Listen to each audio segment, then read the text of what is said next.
Property Show, we will delve into the minds of some of India's top real estate private equity fund managers to understand what do they foresee for Indian real estate post the second wave of COVID-19 and where will they put their money over the next 5 years. What is their outlook on India's housing market and office space take-up, and how bullish are they on India growth story? Welcome to the Property Show. I'm Manisha Natarajan and my guest today, Nipun Sahni, partner and India head, Apollo Global Management Inc. Vikas Chimakurthy, CEO, Kotak Realty Fund. Gagan, Randev, Executive Director, India Sotheby's International Realty. Gentlemen, it's great to have you all on the show today. Before we begin, a quick introduction to what private equity real estate funds are for those uninitiated. These are professionally managed funds that pool money of high net worth investors and institutions like pension funds, insurance funds, and they invest that money in different segments of real estate, which could be housing, commercial, retail, logistics, and warehousing. Let's also take a look at how PE inflows or private equity inflows to India have been in the last decade. Now, according to Knight Frank data, in 2011, as a sector, real estate received $3.2 billion of private equity investments. These investments peaked in 2017 and 2018 at 8.4 and 8.7 billion. Post which they've been declining and they've come down to just a little over $4 billion in 2020. What is encouraging though is the first quarter of 2021. Now, private equity investors have put in $3.24 billion in Indian real estate through 19 deals between January and March of 2021. So Nipun Sahni, I'm going to come to you first. Is this a return of confidence, or is it just pent-up investments of 2020 which were pushed ahead to the first quarter, calendar quarter of this year? You can call it that. Deals take time to happen, and couple of months at least, if not more. And given the first wave, I think some of the things could have got pushed back to the end of the year or early part of 21. But even overall, I think if you take a slightly longer term trend, private equity in real estate in the last 5 years actually doubled over the private equity in real estate between 2011 and 2015. And it is amongst the top two focus sectors for internationally. Out of the total FDI in India in the last 5 years of close to $340 billion, real estate accounts for approximately 9% of that number. So some deals do get pushed over, but long term, I think the investors who are looking at this market have been committed here for the last several years. How are you gauging the market sentiments now? You say, of course, committed for the long term, but I mean, are you comfortable now with the COVID-19 second wave behind us, looking at the vaccination rollout? How quickly will you deploy money again? So I think more than the pace of deployment, it's also about, taking, these are long-term transactions. Unlike capital markets where you can invest and exit in very short terms, days, weeks, months, I think these investments are minimum for a few years. So I think investors do take a more balanced view. Yes, second wave is a pause. But all these investors, the ones we are all familiar with, including ourselves, have been here for long term. And I think our view is more 4 to 5 years. And in that time horizon, you're kind of then just thinking what might be the right time. A couple of months here or there might not make such a big difference. But I think the India as a market, attractiveness of India vis-a-vis other countries in Asia Pacific, I think that doesn't go away.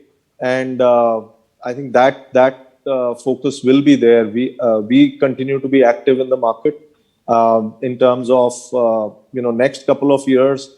I think broadly there'll be more investment in the next few years than the last few years, given what's really going on in the market. That's encouraging to know that you're saying that next few years we're likely to see more investments than last few years. Because how do you gauge the investment confidence? You closed a $380 million fund in February 2021. So clearly you're looking at some great opportunities emerging in this market. So every market scenario throws various kinds of opportunities. Do we see interesting opportunities going forward? The answer is yes. Most of the opportunities which we have seen in last 12 months have been more on credit side or for mezzanine kind of a transactions.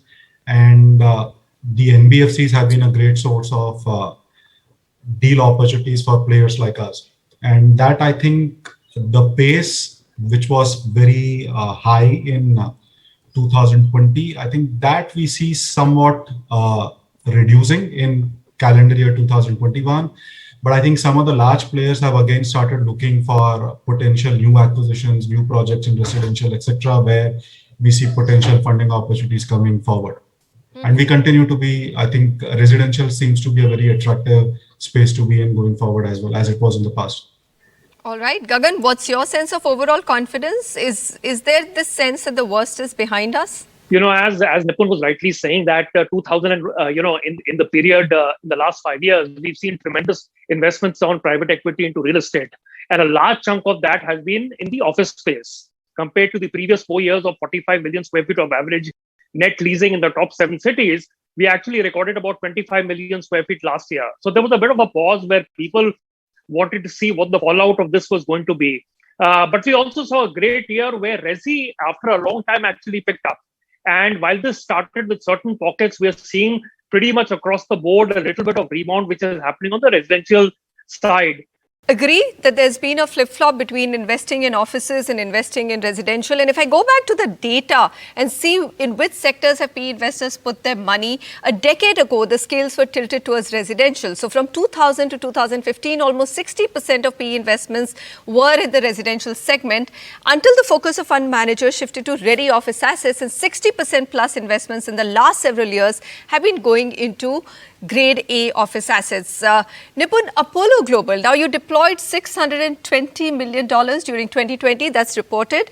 And you're currently managing a total asset under management of about $1 billion. Can you give us the color in terms of how much is commercial, how much is residential, and would you now look at deploying funds differently going forward? So we are more a bottom-up investor and I think those numbers, fair amount of residential. We are predominantly residential, but a lot of it exposure is through the credit side than the equity side, because that is where we found better risk reward. Office has been the best performing asset class for the last 5 years. Nearly 240 million square feet of new office got leased last 5 years, which is 40% of India's total office. But I think very interesting trends on the residential side. For the first time ever, Indian real estate, top 6 cities, which are broadly tracked by research houses, clocked 1 lakh units of sales in a quarter. Never happened in the history of Indian real estate. And that happened for 2 quarters consecutively, last quarter of 2020 and first quarter of 2021. So gives you a sense of the pent-up demand. Resi has definitely come back into sharp focus. And it is the most important asset in your life, and it becomes the place where you spend maximum time, and the attractiveness of it. So I think going forward there is a very strong case for residential as a segment, but within that, where do you go, which city, which partner? I think we are financial investors and not developers. So I think yes, the worst of the residential might be behind us, and like you had the best 5 years of office, the next 5 might be the best years for residential if COVID kind of remains in check or even goes away, let's say in the next 6 to 12 months. All right, so that's interesting to hear that the cycle could be shifting, because you did say that, look, you have been investing in residential, but if I look at the data, we're still a little bit away from that 4 lakh units that we used to clock in the heydays of housing unit sales in the top 7 cities of India. So 1 lakh a quarter in 2020, last quarter, and another lakh of units in the first quarter. Do you think the momentum will continue? And do you think that cycle, you believe what Nipun is saying, that next 5 years could be for housing? So Manisha, if you actually look at the way we are looking at it, is that let's not look at the last 2 quarters, let's look at the full year, what has happened, right? The pent-up demand of the first 2 quarters, which was pretty bad, would have moved to the next 2 quarters. So if you were to look at full financial year 2020, 21 versus 20, still the sales in other than Bombay, in all the other markets are actually lower than what one has seen in financial year 2013, 2020 versus financial year 2021 versus 20. So it is actually the pent-up demand which was there in the first two quarters, which moved into last two quarters. But one should underwrite on that basis? I think the jury is still out. If when we are looking at transactions, we are not using the last two quarters as the basis for our investments. One has to look at on a normalized basis, but the jury is still out how things will look in next two quarters. Vikas, then tell me one thing which I'm a little perplexed with. So globally, if you look at US, UK, the housing cycle seems to be in a boom. You have prices increasing dramatically as well. In India, like you said, jury is out in terms of sales. But what about prices per se? Do you believe, you're working closely with developers, they have any room to increase prices going forward, especially with commodity inflation? So Manisha, it all depends upon the inventory overhang. So if you look at Bombay, which has done very well over last 2 quarters, the inventory overhang during the peak of the time was in the worst of the time was around 40 months, etc. Now in some of the micro markets, when we were looking at it, has fallen down to as low as 18 months within Bombay. And if the supply is going to be constrained, the unsold inventory, or as and when somebody puts up new supply, there is a possibility of some price increase which could happen in cities like Bombay, some of the micro markets of Bombay. But will it happen across all the cities? The answer is no. It all depends upon the kind of supply which is there. Hyderabad, which is seeing a significant amount of oversupply. Will there be a price increase which Hyderabad saw over last 24 months? The answer for that is no. So again, it's a micro market and city specific which will be there. But there could be some upward bias on the pricing. Upward bias on the price, but go market to market. Gagan, if I'm looking at the data ready to move in, I mean, if I look at the inventory overhang, honestly, it's come down from probably 6 lakh units to 4.8 lakhs unit, but it's still a large number. We still have pan-India, a lot of unsold inventory. Do you believe that prices are not likely to go up in the near future, or do you believe that there is some room for price increase? So just to carry on from the point Vikas was making, I think market to market, micro market was important, but also the kind. So if you look at the increase which we saw in the last 12, 18 months in plots and the price appreciation on plots, it has been absolutely phenomenal. So there has actually been, you've seen in some cases 30-40% increases in prices of plots, whereas there has been hardly any increase when it comes to your built inventory. Now what is happening is I personally believe that yes, there is going to be a little bit of increase, and if we are able to see a couple of quarters of sales trends persisting on the residential side, but it's going to be very muted. I think gone are the days when we used to see 10-15% increases year on year on residential. You're not going to see that. There could be pockets where you're going to see a 10%, 12% increase, but I think the increases in rates are going to be much more muted. And they should be, because there is a huge amount of inventory and we need to get it out of the system. So I see muted growth, except in some pockets like, in strategic pockets, and even on plots, I think it's going to be a lot more restrained going forward. All right, so don't expect too much of price increase, but demand definitely seems to be looking better. And well, we believe that COVID's brought back that attention to owning a house. A lot of us were under that opinion that we could just rent it for the rest of our lives. At least right now, everyone wants to own a home. So hopefully we'll reach that 4 lakh units per year in the top 7 cities sooner than later. When we come back, I think we will move our focus to the future of office. We have 3 listed REITs, or real estate investment trusts, which hold some of India's top quality office building assets. And you can now invest in these with as little as 10 to 15,000 rupees. Will PE investors continue to put their money behind these rent generating assets, even though companies have been reluctant to bring back their employees?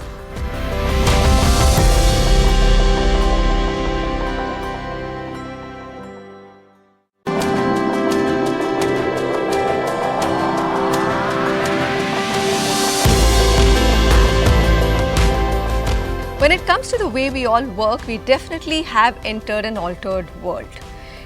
There are those who believe that manpower is never going to go back to offices at the pre-pandemic levels and people can be just as effective working virtually. Now, what does this mean for PE investors' outlook on India's office assets?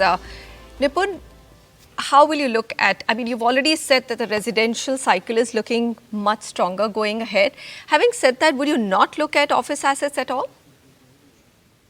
So I think the office market is fairly consolidated. The vacancy levels prior to COVID were really low. At least the grade A quality assets, pan India, all that consolidation happened. Vacancies in low single digits. Rents kind of moved up. So I think office had like the perfect Goldilocks story. This is the disruption period, no doubts about it. But an interesting trend which is happening simultaneously is, you saw this 40, 50 million square feet getting added every year. You might lose that for, let's say, 2020, 2021. Maybe let's see the trends which come out for 2022. But what the COVID has also done is that it has accelerated digitization. It has accelerated digitization, some people say by 3 years, some say by 5 years, but there's no doubt that every business has been the digitization has got accelerated, and what that is doing is it is creating the jobs related to technology. That one on the international cross-border side, if you take the big four IT service companies, every single one is adding employees. None of them has announced any shedding of employees. So I think that's one trend. India itself domestically is digitizing at its fastest pace ever. You've seen it through the e-commerce cycle. You're seeing it in edtech, health tech, almost every single business touching the domestic consumer. And I think it's kind of just the beginning of that, not the end. So if you take that, it could slow down for some time. But I think overall, office as an asset class can't be kind of just ignored. What shape and form it takes, does that increase, does the densification of office also change? India had reached, I believe I was told, 70 square feet per person, which was amongst, like, you're literally packed like sardines. Internationally, the norms were north of 120 to 140 square feet. So I think the jury is still out. This is definitely the biggest disruption worldwide for this segment. In India, there's going to be how the service exports continue as well as the domestic digitization. So, and how long does it take to kind of come back? So I think that's very much intact. It's kind of, when does the demand really come back in the segment is a hard one to predict. But it's an asset class which will remain on the radars of international investors. All right. So I'm looking at the JLL data right now, and Gagan, office absorption definitely shrunk even in the second wave by about 19%. JLL has just released that data, and you've also seen vacancies go up. So are you also of the opinion that this is the time that you will see some disruption in the office market, and it's going to take about 2 to 3 years to settle in? So have we already seen disruption? I think we've seen disruption on the office space in the last 15 months since the wave one. And it's natural that this continues. So what have you seen? That you have seen that for some of the smaller tenants who didn't have the wherewithal to absorb, paying rentals for a year while the employees weren't coming to the office, you saw a scenario where people actually decided to give up space, decided to move to smaller premises, decided to move from a higher rental to a lower rental. You haven't seen this trend too much. And if you were to pick up the largest office occupiers in the country, and as well as the performance which is available from the listed REITs in the country, their vacancy levels are still high, their tenants are still paying rentals, etc. So this hasn't happened with your larger tenants. What is the trend that I see? And I think we should take a little bit of, while you can't use that as a yardstick, I think UK's recent statement that they are going to live with the virus even if cases increase to 50,000 a day. I think we are gradually going to see that as India gets to about 50-60% vaccination, you are going to see more and more companies which are going to start maybe 25%, 50% of employees coming back. Because you like it or not, it is not just a feel good of a company which would wants people to come back. It's also a necessity for employees. You will find in every organization, there are 40, 50% of people who just don't want to work from homes anymore, smaller houses, multiple people in the houses, not enough places for Zoom calls, etc. And they want to get back to that world where they could interact with people, hang around for a coffee, etc.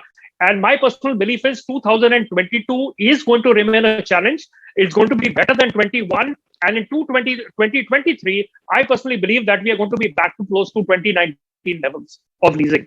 So it's a 2-year-long wait for the office market to come back, because what happens to REITs in the interim period? I know that this is probably a googly question for you, but you have 3 large listed REITs and all of them are not trading at a very great value in the markets. Would you also wait out to put your money into office, maybe for another year or so, see the trends kind of settling down before you take a punt?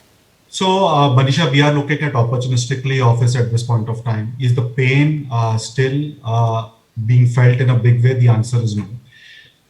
What is given is that hybrid is given now. It is all the companies are going to adopt hybrid in a big way going forward. The question is the impact of the hybrid in terms of how much of the excess, how much of the supply will get released. People talk about 20-30% of the existing office spaces getting vacated. We don't fall in that camp. We believe that the impact will be there. The impact would be anywhere between 5 to 12% on the existing office stock, which could potentially get released. If you look at some of the listed REITs, one of the listed REIT pre-COVID, the occupancy level was 92.8. As of March 31st, 2021, it fell down to 88.8. It's a large REIT. And the absolute amount of vacancy which gets released is large. And a lot of these REITs have been, or these companies have been in business for more than 9 years. Some of the leases will get expired over next 12 to 24 months. So will there be a pressure on the vacancy? The answer is yes. Will there be a pressure on the rentals? The answer is yes. The extent and the quantum is still to be found out, which we will know in next 6 to 12 months once the offices start functioning, people start coming back, and the impact of hybrid on the occupancy levels. Mm-hmm. Well, gentlemen, thank you very much. It's a very large conversation, but I'm glad that we've been able to at least pinpoint your views on overall real estate growth, housing market and the office market, all 3 relevant for a retail home buyer and investor. Thank you so much for joining me. And of course, we'll be back next week, same time on the Property Show. So do tune in.